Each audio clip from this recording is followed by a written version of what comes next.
Hello friends, what's up. I hope you are doing well. आज हम इस video में कवर करने वाले हैं सीबीएसई क्लास 12 का चैप्टर नंबर 3 मैट्रिसेस का बेसिक पार्ट, जो कि हमारा किसी भी एक्सरसाइज का बेसिक पार्ट फर्स्ट एक्सरसाइज होता है, ये हमें अच्छे से पता है। तो हम एक्सरसाइज 3.1 कवर करने वाले हैं, उसका थ्योरी और सोल्यूशन देखेंगे। और मैं आपको एक बात बताना चाहता हूँ, इस पूरी वीडियो में यार मेरा माइक हिल गया था, ठीक है, तो ऑडियो थोड़ा क्लियर नहीं है, बट ऐसी है कि आप लोग मैनेज कर सकते हो, पढ़ सकते हो। तो चलिए शुरू करते हैं।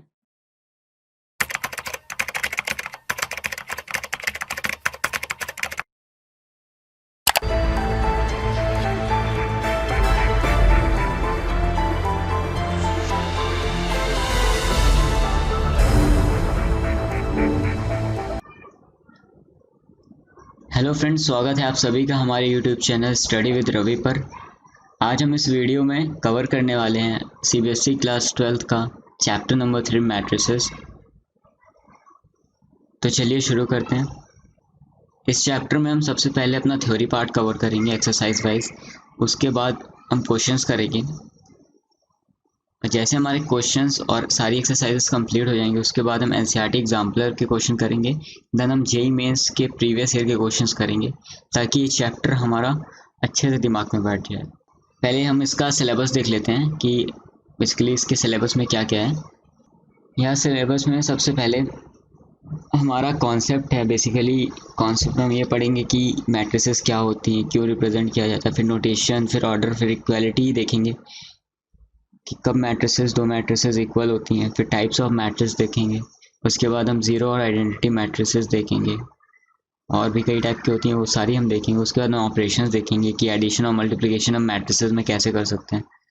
फिर हम एक मैट्रिक्स का ट्रांसपोज देखेंगे। ट्रांसपोज आपको पता नहीं है, बट हम अभी देखेंगे। उसके बाद हम symmetric matrix, skew symmetric matrix और non commutativity of multiplication of matrix के बारे में पढ़ेंगे। उसके बाद हम इन्वर्टिबल मैट्रिसेस देखेंगे, जिनकी रियल वैल्यूज़ होंगी सिर्फ होने का। तो चलिए पहले हम कॉन्सेप्ट पढ़ते हैं इसका। कॉन्सेप्ट ये बोलता है कि मैट्रिसेस की बेसिकली यहाँ पे एक डेफिनेशन दी हुई है कि matrix is ordered rectangular array collection of numbers और फंक्शंस। ये कहना चाह रहा है कि मैट्रिक्स जो होता है हमारा, वो एक ऑर्डर्ड रेक्टेंगुलर एरे होता है। Array in the sense, array is something collection type thing, okay. तो एरे का मतलब होता है किसी चीज़ का कलेक्शन। तो मैट्रिक्स जो होती है, हमें हमारा किसी नंबर्स के या फंक्शन के कलेक्शन को हम मैट्रिक्स बोलते हैं। बेसिकली यहाँ आप ये समझो कि अगर किसी ग्रुप ऑफ नंबर्स को हम रोज़ और कॉलम्स के फॉर्म में ऐसे कुछ ब्रैकेट में बंद कर दें, तो वो हमारा मैट्रिक्स बन जाएगा। सिंपल सा यही फंडा होता है। और यार मैट्रिक्स में आगे बढ़ने से पहले मैं आपको एक चीज़ बताना चाहता हूँ। देखो, पहले आपको रोज़ और कॉलम का कॉन्सेप्ट पता होना चाहिए। अगर आपको नहीं पता है, मैं भी जब बचपन में था मैं काफ़ी कंफ्यूज हुआ था, तो इसलिए मैंने एक ट्रिक याद की थी इसकी। हम लोग यार वाई सिटी गेम बहुत खेले हैं, तो वाई सिटी से मैंने BC याद किया था। और BC का मतलब है वर्टिकल कॉलम्स, मतलब जो कॉलम्स होते हैं वो वर्टिकली होते हैं। तो और रोज जो होती हैं वो हॉरिजॉन्टल होती है। तो BC, अगर एक BC हो गया हमारा वाई सिटी वर्टिकल कॉलम, तो दूसरा हॉरिजॉन्टल होगा, तो हॉरिजॉन्टल रोज होती हैं, ठीक है। रोज हॉरिजॉन्टल होती हैं, कॉलम्स हमारे वर्टिकल होते हैं। और आप यहाँ देख पा रहे हो जैसे एक मैट्रिक्स दी हुई है, तो इस मैट्रिक्स में कितने रोज है, देखो हॉरिजॉन्टल रोज मालूम है, तो हॉरिजॉन्टल इन द सेंस ये 1 2 3, ठीक है।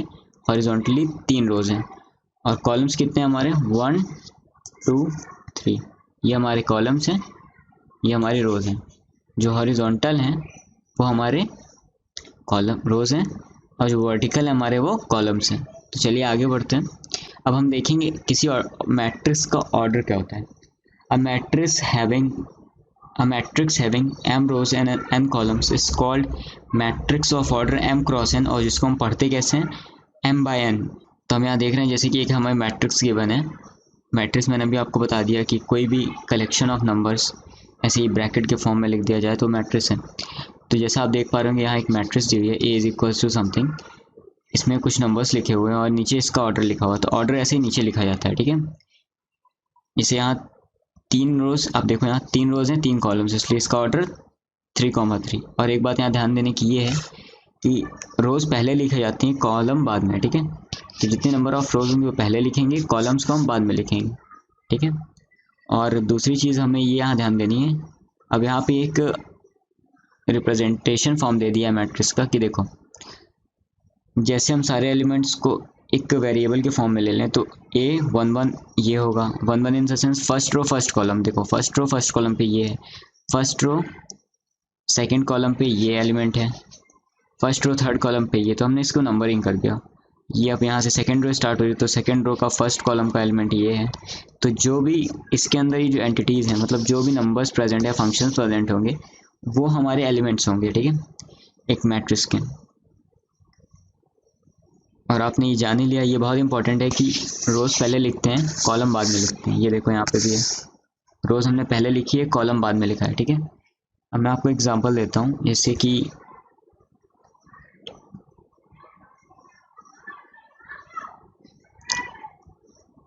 हमारे पास एक और एग्जांपल है, ये है, ये एक मैट्रिक्स है ए जो कि गिवन है 1 2 3 4 5 6। तो आप मुझे इसमें बताओ कि कितने रोज़ और कितने कॉलम्स हैं। हाँ, यहाँ और हमने अभी पढ़ा कि सबसे पहले हम आगे रोज़ लिखते हैं, ठीक है। तो रोज़ हमारी 2 हैं, रोज़ देखो वही ट्रिक अपनी, वर्टिकल कॉलम्स हॉरिजॉन्टल रोज़। तो हॉरिजॉन्टली कितनी लाइन्स हैं, 1 2, ठीक है। तो हमारे 2 रोज़ हो गए, कॉलम्स कितने वर्टिकली, तो 1 2 3, 3 कॉलम्स हैं हमारे। तो इसलिए रोज़ आगे लिखते हैं तो 2 रोज़ और 3 कॉलम्स हैं हमारे, ओके। और यहाँ पे एक कंपैरिजन किया हुआ है इसका कि अगर ऐसे लिखा होता तो वो इक्वल नहीं होता, बिकॉज देखो इस केस में ऑर्डर बदल गया है, यहाँ 2 क्रॉस 3 है। अब यहाँ पे देखो आप, यहाँ पे 3 हमारे क्या हो गए हैं, रो 3 हो गई हैं, हॉरिजॉन्टल रो 3 हो गई हैं, क्योंकि कॉलम हमारे खाली 2 ही हैं, इसलिए ये हमारे मैट्रिसेस बराबर नहीं है, ठीक है। ये आप आगे पढ़ोगे कि कब बराबर होते हैं कब नहीं, बट एक आइडिया दे दे रहा हूँ मैं कि कैसे क्या चीज़ें होती हैं। चलिए आगे बढ़ते हैं। अब टाइप्स ऑफ मैट्रिसेस हैं, टाइप्स ऑफ मैट्रिसेस हैं, सबसे पहली मैट्रिक्स हम पढ़ेंगे वो है रो मैट्रिक्स। रो मैट्रिक्स वो मैट्रिक्स होती है जिसमें खाली एक रो होता है, ठीक है, हॉरिजॉन्टल रो, मतलब एक हॉरिजॉन्टल लाइन है। अब आप ये बताओ ये सही है, नहीं ये सही नहीं है, बिकॉज ये एक कॉलम है, देखो सिर्फ इसमें एक कॉलम है, क्योंकि वर्टिकल कॉलम्स होते हैं तो कॉलम एक है लेकिन रो इसमें 3 है, ठीक है, इसलिए रो मैट्रिक्स है, ये रो मैट्रिक्स है। बिकॉज ये देखो एक हॉरिजॉन्टल लाइन कट कर रही है, मैं ऐसे देखता हूँ कि एक हॉरिजॉन्टल लाइन देखिए कट कर रही है, और इसमें कॉलम्स कितने हैं, हाँ कॉलम्स 4 हैं इसमें, और रोज़ कितनी है, रोज़ हमारी 1 है, ठीक है। तो चलिए आगे बढ़ते हैं। हमारा अगला पॉइंट है कॉलम मैट्रिक्स। कॉलम मैट्रिक्स वो होती है, जैसे आपने देखा अभी रो मैट्रिक्स, तो ऐसे ही कॉलम मैट्रिक्स। कॉलम मैट्रिक्स वो होती है जिसमें सिर्फ एक कॉलम होता है, इसमें भी गलत लिखा हुआ है। कॉलम मैट्रिक्स में देखो हॉरिजॉन्टल रोज वर्टिकल कॉलम्स, तो वर्टिकली एक लाइन होनी चाहिए, इन द सेंस ये 0 1 2 3 ऐसे आना चाहिए। ये रॉन्ग रिटर्न है, जस्ट टू कंफ्यूज, ताकि आपको याद रहे, तो ये ऐसे होगा, ठीक है। आगे बढ़ते हैं हम स्क्वायर मैट्रिक्स की तरफ। हाँ एक चीज़ इसमें बचा हुआ है, ये रिप्रेजेंटेशन। इसका मतलब ये कह रहा है, देखो रोज़ पहले लिखते हैं कॉलम बाद में लिखते हैं, और ये हमारी रो मैट्रिक्स है, तो रो का नंबर पहले फिक्स हो चुका है कि एक ही रो रहेगी, तो इसलिए यहाँ पे 1 है, और बस कॉलम की वैल्यू बदलती जाएगी, कॉलम से जितने भी आ सकते हैं, लेकिन रो एक ही रहेगी, इसलिए यहाँ पे आई लगाया हुआ है। आई की वैल्यू हम कुछ भी रख सकते हैं अपने हिसाब से, 1 2 3, 0 नहीं 1 2 3, एक ऐसा नंबर होना चाहिए जो काउंटेबल हो। और कॉलम में भी ऐसी रिप्रेजेंटेशन है, पहले आई आ गया बिकॉज कॉलम इस बार हमारी रो की वैल्यू नहीं फिक्स थी, कॉलम की वैल्यू फिक्स थी 1। आगे बढ़ते हैं हम स्क्वायर मैट्रिक्स की तरफ। स्क्वायर मैट्रिक्स हमारी वो मैट्रिक्स होती है जिसमें equal number of rose and columns होते हैं, ठीक है। Equal number of rose and columns का मतलब है कि जितने रोज हैं हमारे उतने कॉलम, जैसे 3 रो है 3 कॉलम है, 4 रो है 4 कॉलम है, तो उसको हम स्क्वायर मैट्रिक्स होती हैं, ठीक है। अगले टाइप की मैट्रिक्स है हमारी diagonal matrix. Matrix having all elements 0 except diagonal elements. अब यहाँ पे एक पॉइंट मिसिंग है, वो ये है कि स्क्वायर मैट्रिक्स होगा यहाँ पे, ये स्क्वायर मैट्रिक्स का एक एक्सटेंशन है, ये स्क्वायर मैट्रिक्स का एक एक्सटेंशन है, क्योंकि देखो डायगोनल मैट्रिक्स वो होती है ऐसी स्क्वायर मैट्रिक्स जिसके सारे एलिमेंट 0 हों, सिर्फ डायगोनल वालों को छोड़कर। अब डायगोनल आपको पता है, जैसे एक रेक्टेंगल है तो उसका डायगोनल 2 अपोजिट साइड्स को मिलाने से बनता है, ठीक है। तो वैसे ही इसमें देखो, जैसे एक मैट्रिक्स ये डब्बा हमारा रेक्टेंगल टाइप बन रहा है, ये स्क्वायर टाइप, तो ये जो दो एलिमेंट होंगे हमारे वो हमारे डायगोनल होंगे, ठीक है। तो ये सही है कि गलत? ये गलत है, बिकॉज यहाँ पे डायगोनल एलिमेंट्स जो हैं आपके वो तो ज़ीरो हैं, डायगोनल एलिमेंट से ज़ीरो हो गए हैं, तो ये डायगोनल मैट्रिक्स नहीं रह गई, ठीक है। और रही बात इसकी, तो ये है बिकॉज देखो ये डायगोनल है हमारा, इसके एलिमेंट्स नॉन ज़ीरो है, बाकी एलिमेंट्स ज़ीरो हैं, ठीक है। ये देखो इसमें बाकी एलिमेंट्स ज़ीरो हैं। अब बढ़ते हैं अगले टाइप पे, जो है हमारा स्केलर मैट्रिक्स। स्केलर मैट्रिक्स वो मैट्रिक्स होता है जिसके जो एलिमेंट्स होते हैं डायगोनल वाले वो वन होते हैं। इन द सेंस ये डायगोनल मैट्रिक्स का एक्सटेंशन है। डायगोनल मैट्रिक्स क्या होती है? स्क्वायर मैट्रिक्स जिसके डायगोनल एलिमेंट्स छोड़ के सारे एलिमेंट्स ज़ीरो हों। और स्केलर मैट्रिक्स हमारी वो मैट्रिक्स होती है जो डायगोनल मैट्रिक्स हो। Diagonal matrix in the sense आपको पता ही है कि डायगोनल एलिमेंट्स को छोड़ के बाकी ज़ीरो हो, लेकिन इसमें एक और केस आ जाता है कि जो डायगोनल एलिमेंट्स होते हैं उनकी वैल्यू वन हो जाती है, ठीक है। तो हम ऐसी मैट्रिक्स को स्केलर मैट्रिक्स बोलते हैं। उसको लिखने का तरीका होता है IN, जहाँ पे n ऑर्डर होता है मैट्रिक्स का। अब आपको भी पता है कि जब स्क्वायर मैट्रिक्स है तो ऑर्डर 3/3 होगा, मतलब जो मतलब रो रहनी है वो कॉलम, इसलिए इसको रिप्रेजेंटेशन ऐसे करते हैं। तो अगर 4 रो 4 कॉलम वाला है तो वो I 4 से रिप्रेजेंट होगा। ऐसे ही 1 2 3 जितने भी ऑर्डर होंगे उसके हिसाब से वो एडजस्ट हो जाएगा कि आपका स्केलर मैट्रिक्स में जो डायगोनल एलिमेंट्स होते हैं वो वन होते हैं। अब आते हैं हम जीरो मैट्रिक्स की तरफ। जीरो मैट्रिक्स बताने की ज़रूरत नहीं है यार, मैट्रिक्स जिसके सारे एलिमेंट जीरो हों वो जीरो मैट्रिक्स होती है, ठीक है। जैसे कि ये आपको दी हुई है 2 क्रॉस 2 की है। आगे बढ़ते हैं हम इक्वालिटी ऑफ मैट्रिसेस की तरफ। अब हम ये जानेंगे कि कब किन केसेस में दो मैट्रिसेस इक्वल होती हैं। तो इसमें दो केस हैं हमारे। दो मैट्रिक्स अगर हमारी कोई हैं A और B, उन्हें हम इक्वल तभी बोलेंगे जब उनका ऑर्डर सेम हो। पहली बात ऑर्डर सेम होना चाहिए। जैसे कि अगर किसी मैट्रिक्स A का ऑर्डर हमारा 2/3 है और वो इक्वल है किसी मैट्रिक्स से, तो उस मैट्रिक्स का भी ऑर्डर 2/3 ही होगा, ठीक है। ये बात हमें ध्यान में रखनी है। और अगली चीज़ ये है उसके करस्पॉन्डिंग एलिमेंट्स इक्वल होते हैं। करस्पॉन्डिंग इन द सेंस मैंने आपको अभी पहले बताया, जैसे एक मैट्रिक्स है उसको रिप्रेजेंट कैसे करते हैं, ये फर्स्ट रो के एलिमेंट को 1 1 से। तो ऐसे ही जैसे कोई मैट्रिक्स हम यहाँ एज्यूम करते हैं कि हमारे पास एक मैट्रिक्स है जिसके में 4 एलिमेंट्स है, A1 A2 A3 A4, और एक हमारी और मैट्रिक्स है B1 B2 B3 और B4।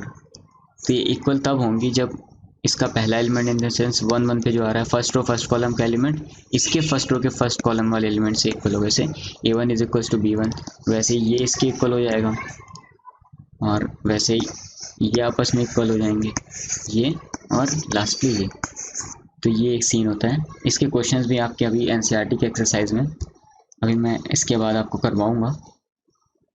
तो हमने यहाँ क्या देखा कि दो मैट्रिक्स कब इक्वल हो सकती हैं, जब उनका ऑर्डर सेम हो और करस्पॉन्डिंग एलिमेंट सेम हो, ठीक है। चलिए आगे बढ़ते हैं। यार आगे बढ़ने के लिए अब कुछ नहीं है, हमारा एक्सरसाइज 3.1 में बस इतना ही टॉपिक था। तो चलिए अब इसके हम क्वेश्चंस कर लेते हैं। तो चलिए हम बढ़ते हैं अपने एक्सरसाइज, तो हम आ चुके हैं अपनी एक्सरसाइज 3.1 की तरफ।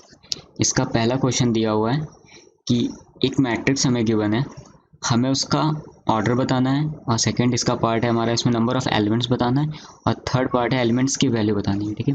तो देखते हैं, पहला पार्ट हम देखते हैं, इसमें ऑर्डर बताना है। ऑर्डर आपको पता है कैसे निकालते हैं, number of rose x columns, ठीक है, in the sense m cross n, रो पहले आएगा कॉलम बाद में। तो आप इसमें बताओ कितने रोज हैं कितने कॉलम हैं। तो हमने अभी देखा था ये हॉरिजॉन्टल रोज होती हैं। तो हॉरिजॉन्टल कितने एलिमेंट्स हैं, हॉरिजॉन्टल कितने हैं 1 2 3, तो हमारा ये आ गया 3, ठीक है। और हमारे इसमें कॉलम्स कितने हैं, ये वर्टिकल कॉलम्स, तो 1 2 3 4 कॉलम्स हमारे वर्टिकल हैं तो वो 4। तो हमारी 3/4 की मैट्रिक्स है, या फिर हम बोल सकते हैं 3x4 की मैट्रिक्स है। तो ये हमारा ऑर्डर हो गया। उसके बाद अगली चीज़ number of elements. Number of elements का मतलब है कि नंबर ऑफ़ एलिमेंट्स का मतलब है कि इसमें कितने प्रकार के नंबर है, ठीक है। कितने नंबर ऑफ एलिमेंट्स का मतलब है, मैंने अभी आपको बताया है कि कितने नंबर्स है इसमें, तो हम गिन लेते हैं। इसको गिनना नहीं पड़ता, ऐसे सिंपल वैल्यू इसकी होती है। ये जो 3x4 हमने लिखा हुआ, बस इसको इंटू कर दो तो टोटल हो जाएगा 12। तो हमारे इसमें टोटल 12 एलिमेंट्स हैं। तो जो हमारा ऑर्डर आएगा उसको हम मल्टीप्लाई कर देंगे बस, तो उससे हमारे नंबर ऑफ एलिमेंट्स निकल आएंगे, ठीक है। अब आगे बोल रहा है कि आपको right the elements, in elements की वैल्यूज़ लिखनी है, ठीक है। तो अब आप मेरे को ये बताओ, जैसे यहाँ पे दिया हुआ A13, ठीक है। तो A13 का मतलब क्या है, अब इसको कंपेयर करो ए रो कॉलम से, ठीक है। तो first row third column, first row third column की बात हो रही है, तो फर्स्ट रो हमें पता है हॉरिजॉन्टल रोज, तो ये हमारी फर्स्ट रो है, ठीक है। और फर्स्ट रो का third column in the sense vertical column, तो ये जो हमारा होगा वो हमारा A13 होगा, ठीक है। वैसे हम बाकियों का भी निकाल सकते हैं। A21 आप बताओ, सेकेंड रो क्या होगा, ये होगा हमारा सेकेंड रो का फर्स्ट कॉलम, ठीक है। तो सेकेंड रो कौन सी है, ये रो, इसका फर्स्ट कॉलम कौन सा है, ये, तो ये एलिमेंट जो होगा हमारा ये होगा, ठीक है। इसी तरह बाकियों का आप निकाल लेना, वो आपका होमवर्क है। हमारा नेक्स्ट क्वेश्चन है, बोल रहा है if a matrix has 24 elements then what are the possible orders it can have. तो यार देखो, ऐसा क्वेश्चन काफ़ी आता है, तो इसमें देखो 24 एलिमेंट्स बोल रहा है ना आपसे, तो ये देखो आप यहाँ पे इसको मुझे सॉल्व करवाना पड़ेगा।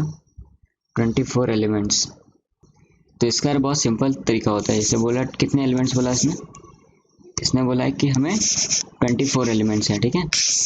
24 एलिमेंट्स हैं, तो मैंने आपको अभी बताया कि कोई भी मैट्रिक्स होती है उसके नंबर ऑफ एलिमेंट्स कैसे निकलते हैं, रोज इनटू कॉलम्स से, ठीक है।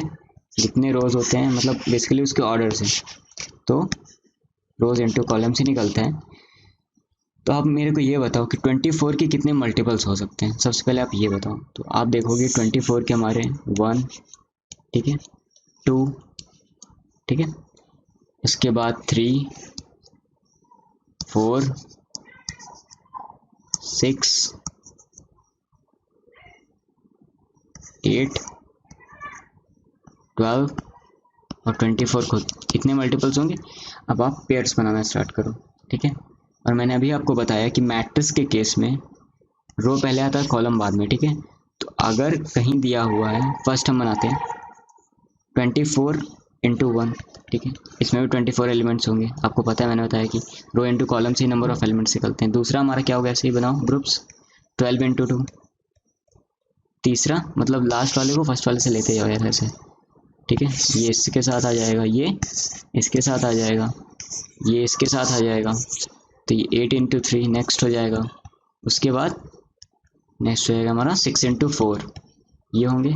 लेकिन हमें ये भी पता है कि मैट्रिक्स के केस में क्या होता है कि इसका उल्टा भी होता है, मतलब ये दोनों आपस में इक्वल नहीं होते तो अलग अलग ट्रीट किए जाएंगे, इसलिए हम उसको भी मानेंगे कि वो भी एक पॉसिबल ऑर्डर है हमारा। तो 1 इंटू 24, देखो इसमें डिफरेंस क्या है कि इसमें 24 रोज है 1 कॉलम, और इसमें 1 रो है 24 कॉलम से, ठीक है, इसलिए अलग है। अब देखो 12 क्रॉस 4 3 है, तो ये 3 क्रॉस 12 हो जाएगा, ये 3 क्रॉस 8 हो जाएगा, और ये 6 क्रॉस 4 हो जाएगा। तो टोटल पॉसिबल ऑर्डर्स कितने हो गए हमारे, 8 ऑर्डर्स हो गए, ठीक। वापस आते हैं अपने क्वेश्चन पार्ट की तरफ, हमने सेकंड क्वेश्चन भी कवर कर लिया, थर्ड पे आते हैं। अब नहीं, इस क्वेश्चन का एक और पार्ट था, इसमें बोल रहा है अगर 13 एलिमेंट्स होते हैं तो क्या पॉसिबल ऑर्डर हो सकता था। तो यार आपको भी पता है कि मैंने भी बताया कि नंबर ऑफ एलिमेंट्स होते हैं, नंबर ऑफ एलिमेंट्स वो हमारा इक्वल्स टू होता है रोज इंटू कॉलम्स के, और इसीलिए हम इसके फैक्टर्स निकालते हैं। तो यही बताओ 13 के कितने फैक्टर्स होंगे, 2 फैक्टर होंगे दरअसल, 1 और 13 को। तो कितने पॉसिबल ऑर्डर हो सकते हैं, एक हो सकता है हमारा 13 क्रॉस 1, और दूसरा हो सकता है इसका उल्टा 1 क्रॉस 13, ठीक है। तो इसके कितने पॉसिबल ऑर्डर होंगे, 2 ऑर्डर होंगे पॉसिबल। बढ़ते अब अपने नेक्स्ट क्वेश्चन की तरफ।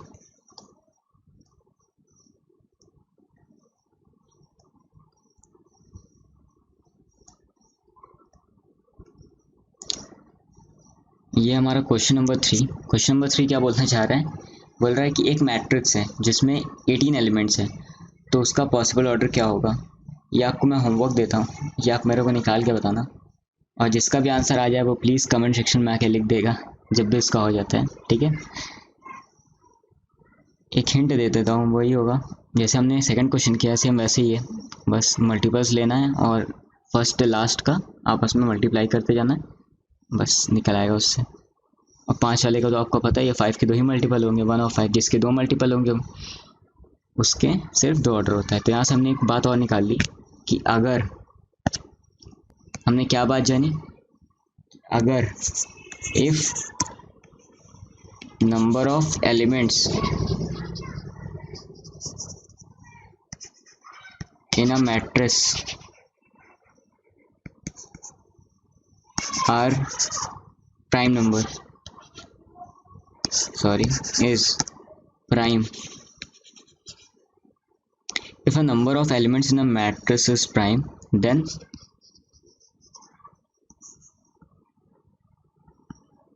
possible orders will be only 2। सिर्फ 2 पॉसिबल ऑर्डर होंगे। अगर नंबर ऑफ एलिमेंट्स किसी मैट्रिक्स के प्राइम है तो उसमें उसका जो पॉसिबल ऑर्डर होगा वो सिर्फ 2 होगा, ठीक है। ये बात आप ध्यान में रख लेना, ये बुक में भी कहीं नहीं दी हुई है, ये मेरे को अभी स्ट्राइक किया कि अगर हर केस में ये आ रहा है अगर नंबर ऑफ एलिमेंट्स प्राइम है तो। आगे देखते हैं क्वेश्चन नंबर 4 हमारा, हमें एक 2x2 की मैट्रिक्स बनानी है जिसका एलिमेंट ए आई जे से गिवन हो, ठीक है। पहला है जैसे हमारा a i j is equals to i plus j का स्क्वायर बाई 2, ठीक है। बोल रहा है हमें एक मैट्रिक्स बनाना है। क्वेश्चन नंबर हमारा ये कौन सा है, ये हमारा है क्वेश्चन नंबर 4 है हमारा। क्वेश्चन नंबर 4 बोल रहा है कि हमें 2x2 का मैट्रिक्स बनाना है और जिसका एलिमेंट गिवन हो कैसे, a i j is equals to, first part ले रहे हैं हम,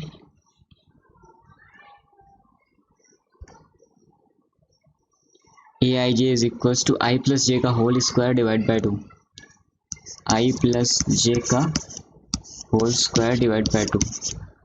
तो आप इसमें जरा देखो कि ये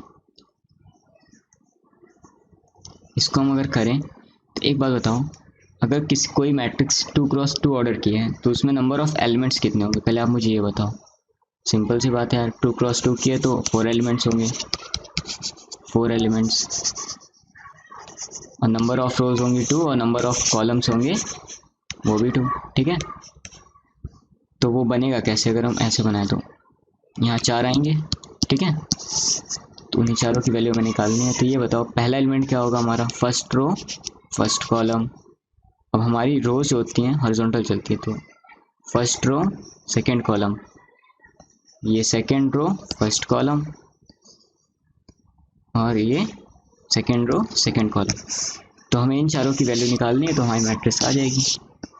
तो हम इससे कंपेयर करते हैं जो हमें दिया हुआ है, a i j is equals to i plus j का square upon 2, a i j is equals to i plus j का स्क्वायर अपॉन 2, ठीक है। तो इसको हम अगर देखें तो आप ये बताओ, पहले हमें निकालनी है 1 1 की, मतलब A11। तो आप इससे अगर कंपेयर करोगे तो आपकी आई और जे की वैल्यू आएगी 1 1, ठीक है। आई इज इक्वल्स टू हमारा 1 आएगा, यहाँ से अगर हम कंपेयर करेंगे, और जे इज इक्वल्स टू 1 आएगा, ठीक है। इसको हम RHS में रख देंगे तो ये हमारा आ जाएगा आई की जगह पे 1 और जे की जगह पे 1 स्क्वायर अपॉन 2, तो हो जाएगा हमारा 2 का square upon 2 is equals to 2। तो A11 की वैल्यू हमारी आ गई 2। ऐसे ही हम निकालेंगे अब नेक्स्ट A12 की। तो A12 हमारा कितना आएगा, आई की जगह पे 1 जे की जगह पे 2 square upon 2 is equals to 9 upon 2, ठीक है। ऐसे ही बाकी दोनों का हम निकाल लेंगे, वो आएगा हमारा A21 इज इक्वल्स टू, ये भी हो जाएगा 9 स्क्वायर अपॉन 2 कर लेना, और A22 ये कितना आएगा, ये आएगा ऐड करने पे 4 का square 16 upon 2 is equals to 8। तो हमारे चारों एलिमेंट्स आ चुके हैं जो कि हमारा 8 है, 9 स्क्वायर अपॉन 2, सॉरी 9 स्क्वायर नहीं है, सिर्फ 9 होगा, 3 का स्क्वायर होगा, ये 9/2, ये 9/2। तो बस हम इनकी वैल्यूज अब रख देंगे। A is equals to matrix A11 A12 और ये हमारी A21 और ये A22।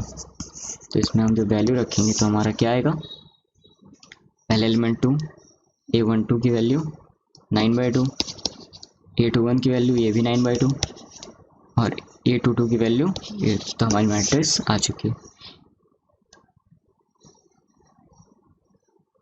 ऐसे ही हम इस क्वेश्चन के बाकी बचे हुए पार्ट्स कर लेंगे, ऐसे इनमें भी वही करना है, बस आपको 2x2 देखना है और ऐसे ही चारों की वैल्यू निकालनी है आई जे की वैल्यू रख के और आपका आंसर आ जाएगा। और नेक्स्ट क्वेश्चन बोल रहा है हमें एक 3x4 की मैट्रिक्स बनानी है जिसके एलिमेंट्स गिवन बाय हो, a i j is equals to half of mod of -3i + j। ठीक है, तो यहाँ बेसिकली i का मतलब i आपको पता है रो है और j कॉलम है। तो चलिए एक इसका मैं एक पार्ट बता देता हूँ और एक पार्ट आपके लिए होमवर्क रहेगा। तो क्वेश्चन है हमारा,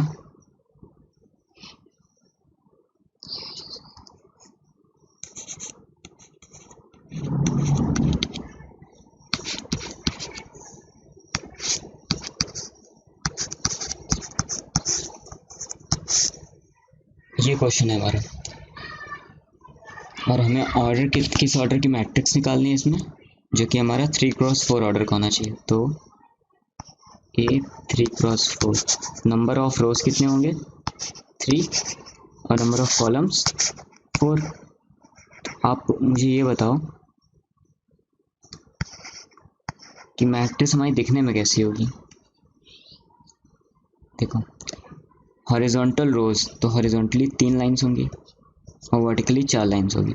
तो A1 आएगा हमारा, इसमें A12 आएगा, वर्टिकल 4 लाइन्स होगी ना तो 4 आएगा, A13 और A14। ऐसे ही A21 A22 A23 और A24। नेक्स्ट हमारा आएगा A31 A32 A33 और A34। ठीक है, इतनी चीज़ें होंगी हमारे इसमें। और जैसे हमने पिछले पार्ट में निकाला था वैसे हम इसका भी निकाल लेंगे सिंपली, लेकिन यहाँ पे मॉड आ गया है तो इसलिए मैं आपको एक पार्ट इसका बता दे रहा हूँ। A11 वाला कुछ नहीं करना है, आई की जगह पे 1 जे की जगह 1 रखना है पिछले क्वेश्चन की तरह, -3 × 1 + 1। तो आप यहाँ बस एक चीज़ नोट करना, बस हाफ है, ये आएगा हमारा -3 + 1 -2। लेकिन यहाँ एक चीज़ मॉड की खास बात होती है, मॉड किसी भी वैल्यू को पॉजिटिव कर देता है। ठीक है, तो कुछ नहीं हो गया, यहाँ जो भी मॉड के अंदर अगर कभी भी नेगेटिव आता है, अगर नेगेटिव आया इन केस तो पॉजिटिव हो जाएगा, मतलब हाफ × 2 हो जाएगा और ये इज इक्वल्स टू 1 हो जाएगा बस। और अगर पॉजिटिव है तो पॉजिटिव रहेगा, बाकी आप निकालना जानते ही हो, सारी की निकालना, वैल्यू पुट करना, बस आंसर आ जाएगा। ठीक है, तो बढ़ते अपने नेक्स्ट क्वेश्चन की तरफ, जो कि बोल रहा है find the values of x y z from the following equations. तो पहला इक्वेशन लेते हैं अपना, पहला इक्वेशन है हमारा, इसी में बता देता हूँ मैं। पहला क्वेश्चन बोल रहा है हमारा कि ये 4 3 x 5 y z और ये वैल्यूज हैं हमारी। तो आपको भी पता है कि हमने जब इक्वालिटी ऑफ मैट्रिक्स पढ़ा था, इक्वल होने की बात हो रही है यहाँ पे, तो इक्वालिटी ऑफ मैट्रिक्स में हमने ये पढ़ा था कि दो मैट्रिक्स तभी बराबर होती हैं जब उनका ऑर्डर सेम है। तो क्या ऑर्डर सेम है? हाँ, ये 2x2 का है और ये भी 2x2 का है, इसलिए इनके इक्वल होने के चांसेस हैं। और यहाँ पे दिया भी हुआ कि इक्वल है। तो आप, मैंने ये भी बताया था कि अगर दो मैट्रिक्स का ऑर्डर सेम है तो उसके करस्पॉन्डिंग पार्ट्स भी इक्वल होने चाहिए, करस्पॉन्डिंग एलिमेंट्स भी इक्वल होने चाहिए अगर वो इक्वल मैट्रिक्स हैं। तो यहाँ से आप जब मिलाओगे इसको तो 4 इज इक्वल्स टू आपका y आएगा, z इज इक्वल्स टू 3 आएगा, ये इसके इक्वल आएगा, x इज इक्वल्स टू 1 आएगा। बस बहुत ही सिंपल क्वेश्चन था। ऐसे ही आप इसका निकालोगे तो यहाँ पे आपका एक कॉन्सेप्ट यूज़ होगा, वो वाला कौन सा बोलते हैं। तो मैं सेकंड क्वेश्चन आपको बता देता हूँ, थोड़ा इसमें लीनियर इक्वेशन इन 2 वेरिएबल्स का कॉन्सेप्ट यूज़ होगा हमारा। तो सेकंड क्वेश्चन है हमारा, कंपेयर करने के बाद आप ये बताओ यहाँ क्या आएगा, x + y is equals to 6 और 5 + z इज इक्वल्स टू 5। ठीक है, तो हम यहाँ लिख लेते हैं क्वेश्चन नंबर, यार इसमें इतने वैरायटी के स्केचेस दिए हुए हैं। क्वेश्चन नंबर सेकंड है हमारा सिक्स का हमारा सेकंड पार्ट है। सिक्स का सेकंड पार्ट बोल रहा है कि ये x plus y 5 plus Z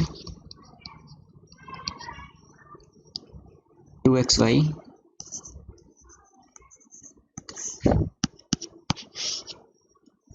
और 6 5 2 8 6 5 2 और 8, ठीक है।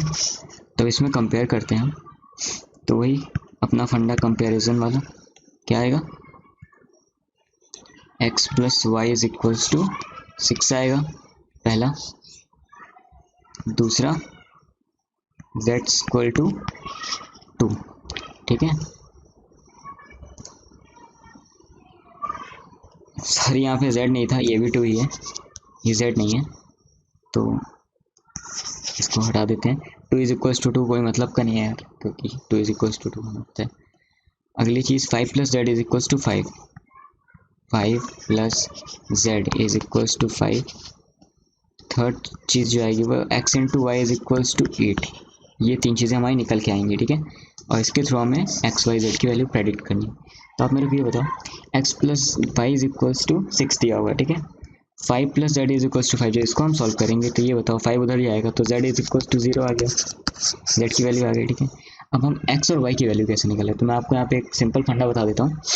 x और y की वैल्यू निकालने के लिए सिंपल फंडा ये है कि आप इसको फैक्टराइजेशन करो, फैक्टराइजेशन करोगे आएगा ये 4 इंटू 2, और 6 को भी ऐसे तोड़ो कि 4 और 2 में टूटे, तो आपको पता है 4 प्लस 2, तो ये बताओ ये x की वैल्यू हो गई, ये y की वैल्यू हो गई, ठीक है। Simple simple as easy as that, so simple. यहाँ पर हमने देखा कि x की वैल्यू 4, y की वैल्यू 2।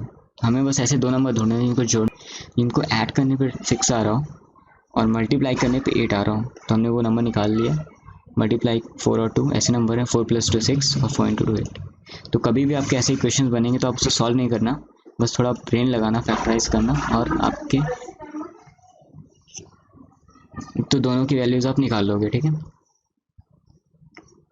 अब आगे बढ़ते हैं अपने नेक्स्ट क्वेश्चन की तरफ। ये थर्ड पार्ट भी हम लोग कवर कर लेते हैं, थोड़ा सा इसमें बताने वाला पार्ट है, वरना मैं आपको कराता नहीं है क्वेश्चन। अगर बताने वाला पार्ट ना होता तो फिर क्या मतलब है, बच्चों को हमें रोबोट बनाना है क्या, ये सारे क्वेश्चन हमको रटा दें। उनका भी तो ब्रेन चलना चाहिए थोड़ा बहुत, वो भी प्रैक्टिस करें।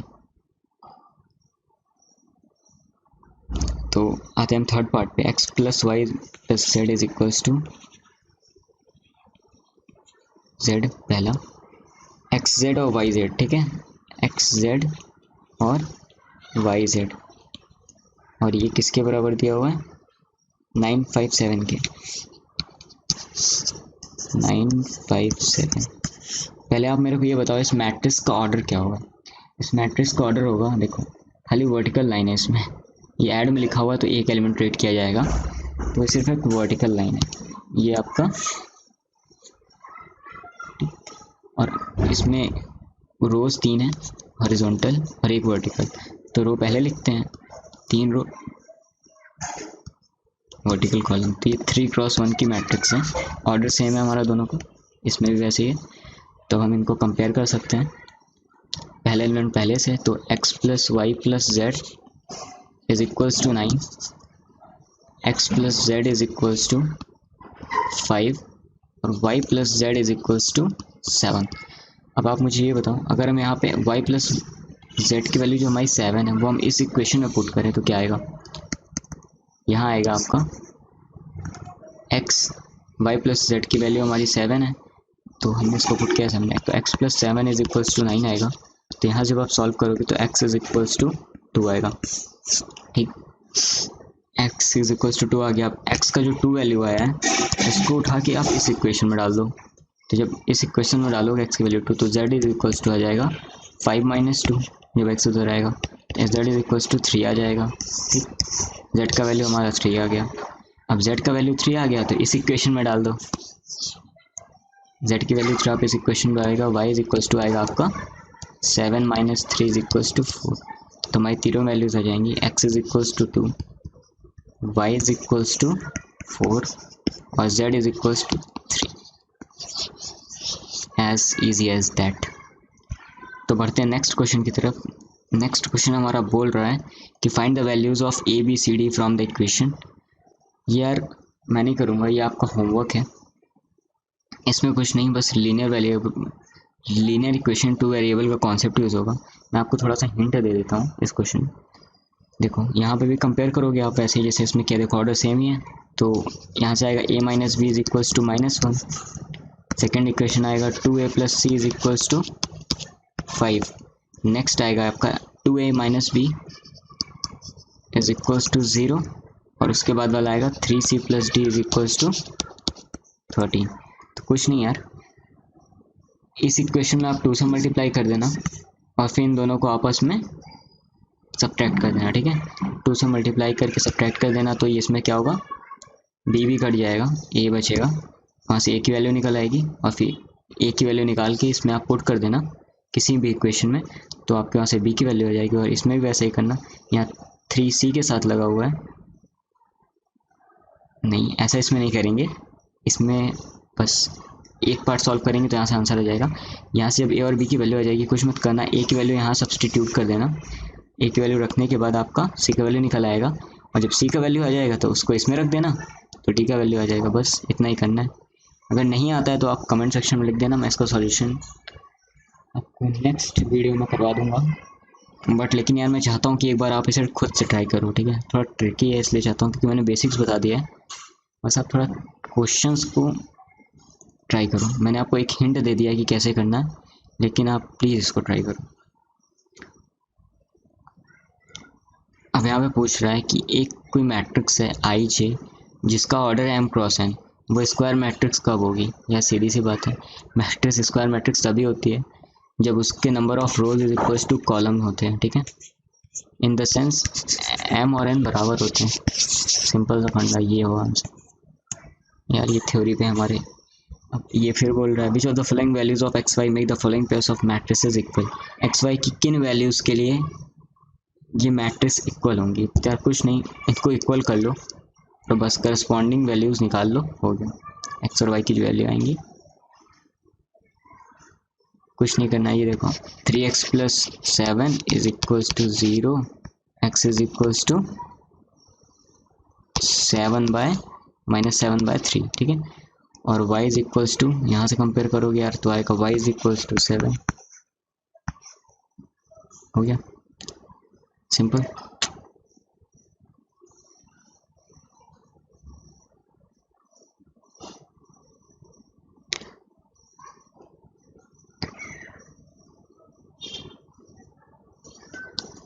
लेकिन हाँ एक चीज़ और यहाँ ध्यान देने की बात है, ध्यान देने की बात ये है कि जब आप कंपेयर करोगे, अगर किसी केस में ऐसा होता है कि x की वैल्यू और या y की वैल्यू, जो भी वेरिएबल्स हैं उनकी वैल्यू कहीं पे अलग आ जाए, कहीं पे अलग, जैसे एक इक्वेशन सॉल्व कर रहे हो आप, x का वैल्यू 3 आ रहा है, ठीक है।